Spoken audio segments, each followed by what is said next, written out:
Cool members, today I'm going to talk about insulin. So insulin is a hormone in the body that is released once we ingest carbohydrates. So we ingest our carbohydrates, the body releases insulin, so it deals with the glucose that is within the carbohydrates, and then is brought to our cells for energy. Now, the reason I want to talk about insulin is because of cravings or sugary foods that we feel we need.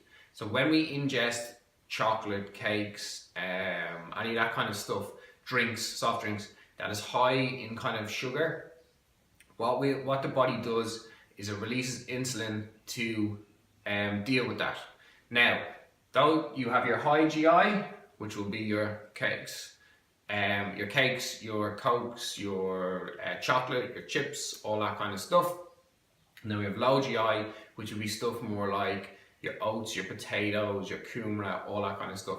Now, they're all carbohydrates, but what the body does with them will be different. So, as I said in a post last week, one of my biggest things is chocolate. Now, so everyone knows, there's actually a scientific reason why I will crave chocolate, like you guys might crave something, and it works like this. I eat a piece of chocolate.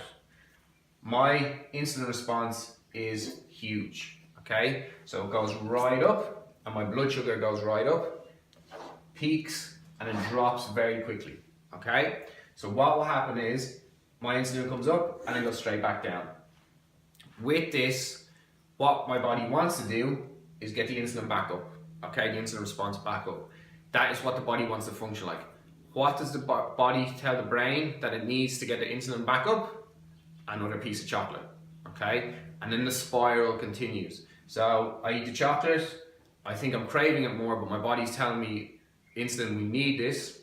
So then it brings it back up. So I'm constantly eating chocolate, eating cakes, eating or consuming soft drinks, and that's where the spiral gets out of control.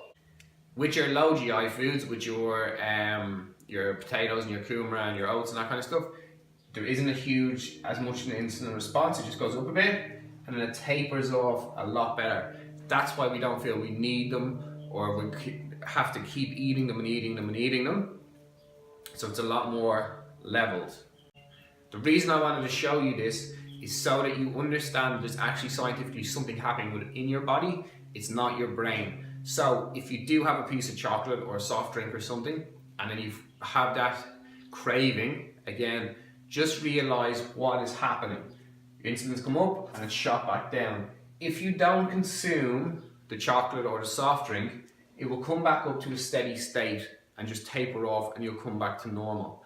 Okay? So it's just important to know that what is actually happening is your body is trying to auto-regulate itself, but if you just leave it alone and don't have the next piece of chocolate, it will come back up itself and it will start to work appropriately. Hope that helps. Hope you get an idea of what's actually happening in your brain with cravings and stuff like that. Any questions, as always, pop them below.